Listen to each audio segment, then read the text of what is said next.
EV Ramasamy Periyar, दर्शन चिंतन और सच्ची रामायण। मूल लेखों का चयनित संग्रह। भूमिका वी गीता, फॉरवर्ड प्रेस। सुनहरे बोल। पेरियार ने आजीवन ब्राह्मणवाद का विरोध किया। वह मानते थे कि भारत के विकास में सबसे बड़ा बाधक कोई और नहीं बल्कि विभेद पैदा करने वाली यह व्यवस्था है। उन्होंने इसके समूल नाश करने का आह्वान किया। हिंदी भाषी राज्यों में अब भी लोग उनके उन विचारों और तर्कों से अपरिचित हैं जिनके आधार पर वे यह सिद्ध करते रहे कि हिंदू धर्म से जुड़ी बातें मूलतः ब्राह्मण वर्चस्व को कायम करती हैं। उनके प्रतिनिधि उद्धरणों का यह चयनित संकलन हम यहाँ प्रस्तुत कर रहे हैं ताकि लोग यह जान सके कि पेरियार धर्म, राजनीति आदि के बारे में क्या सोचते थे। वह किस तरह का समाज बनाना चाहते थे। श्रमिकों के लिए उनके क्या विचार थे। सामाजिक व्यवस्था में सुधार कैसे हो और यह भी कि उनका बुद्धिवाद क्या था। राजनीति। जो लोग प्रसिद्धि, पैसा, पद पसंद करते हैं वे तपेदिक की घातक बीमारी की तरह हैं। वे समाज के हितों के विरोधी हैं। आज हमें देश के लोगों को ईमानदार और निस्वार्थ बनाने वाली योजनाएं चाहिए। किसी से भी नफरत न करना और सभी से प्यार करना, यही आज की जरूरत है। जो लोगों को अज्ञान में रखकर राजनीति में प्रमुख स्थिति प्राप्त कर चुके हैं, उनका ज्ञान के साथ कोई संबंध नहीं माना जा सकता। हम जोर शोर से स्वराज की बात कर रहे हैं। क्या स्वराज यह तमिलों के लिए है या उत्तर भारतीयों के लिए है? क्या यह आपके लिए है या पूंजीवादियों के लिए है? क्या स्वराज आपके लिए है या कालाबाजारियों के लिए है? क्या यह मजदूरों के लिए है या उनका खून चूसने वालों के लिए है? स्वराज क्या है? हरेक के लिए स्वराज में खाने, पहनने और रहने के लिए पर्याप्त व्यवस्था होनी चाहिए। क्या हमारे समाज में आपको यह सब मिलता है? अगर नहीं मिलता है तब स्वराज कहां है? आइए विश्लेषण करें कि कौन उच्च जाति के और कौन निम्न जाति के लोग हैं। जो काम नहीं करता है और दूसरों के परिश्रम पर रहता है वह उच्च जाति है। जो कड़ी मेहनत करके दूसरों को लाभ प्रदान करता है और बोझ ढोने वाले जानवर के समान बिना आराम किए और बिना खाए पिए कड़ी मेहनत करता है, उसे निम्न जाति कहा जाता है। जो ईश्वर और धर्म में विश्वास रखता है वह आजादी हासिल करने की कभी उम्मीद नहीं कर सकता। जब एक बार मनुष्य मर जाता है तो उसका इस दुनिया या कहीं भी किसी के साथ कोई संबंध नहीं रह जाता है। धन और प्रचार ही धर्म को जिंदा रखता है। ऐसी कोई दिव्य शक्ति नहीं है जो धर्म की ज्योति को जलाए रखती है। धर्म का आधार अंधविश्वास है। विज्ञान में धर्मों का कोई स्थान नहीं है, इसलिए बुद्धिवाद धर्म से भिन्न है। सभी धर्मवादी कहते हैं कि किसी को भी धर्म पर संदेह या कुछ भी सवाल नहीं करना चाहिए। इसने मूर्खों को धर्म के नाम पर कुछ भी कहने की छूट दे दी। धर्म और ईश्वर के नाम पर मूर्खता एक सनातन रीति है। ब्राह्मणों ने शास्त्रों और पुराणों की सहायता से शूद्रों, वेश्या या रखैल पुत्र को बनाया है। हमने हिंदू धर्म स्वीकार कर लिया है।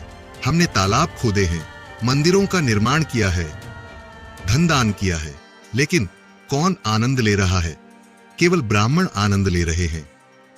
ब्राह्मणों ने हमें हमेशा के लिए शूद्र बनाने की साजिश रची, जिसके परिणाम स्वरूप हमें आर्य धर्म द्वारा दास के रूप में गढ़ा गया है और अपनी उच्च स्तर की सुरक्षा के लिए उन्होंने मंदिरों और देवताओं को बनाया है।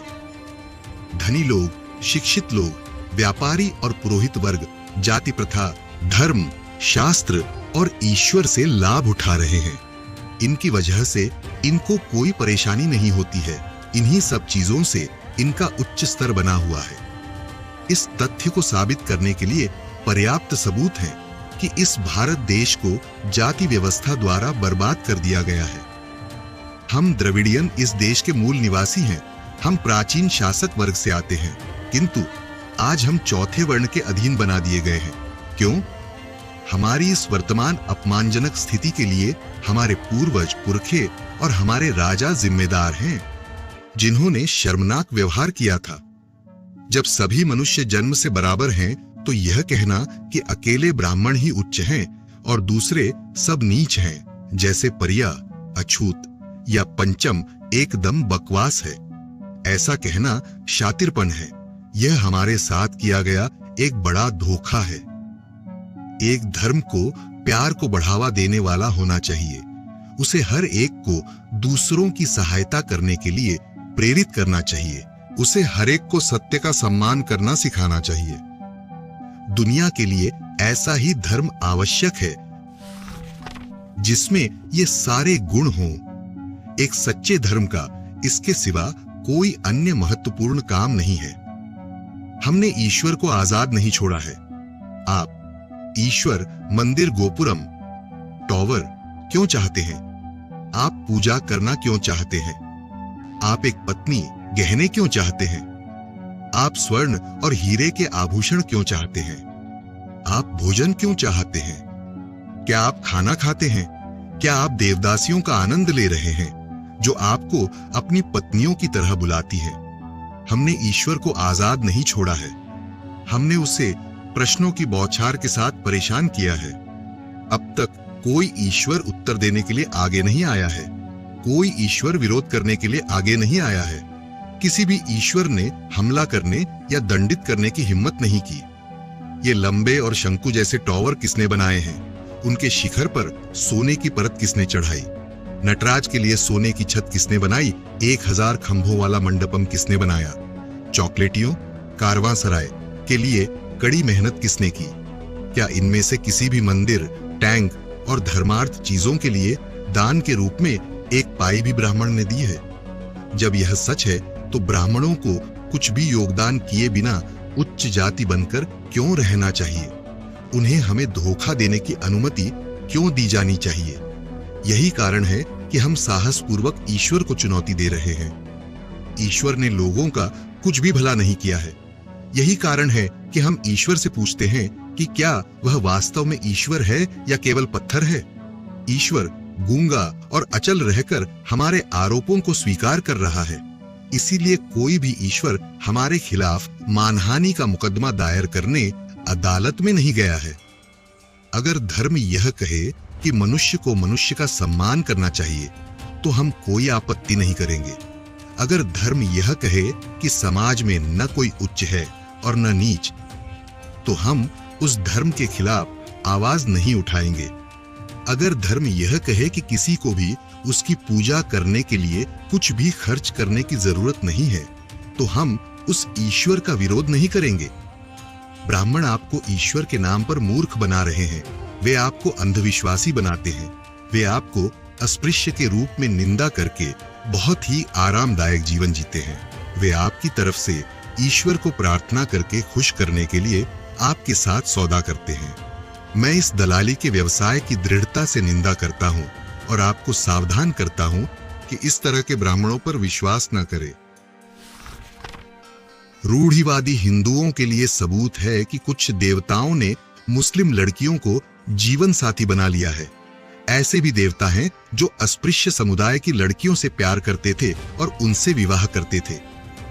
हालांकि ब्राह्मण जातियों के मामले में सौदा करने के लिए आगे आ सकते हैं, पर जब तक कृष्ण और उनकी गीता यहां है, जातियों का अंत होने वाला नहीं है। ईश्वर सगुणों का प्रतीक है।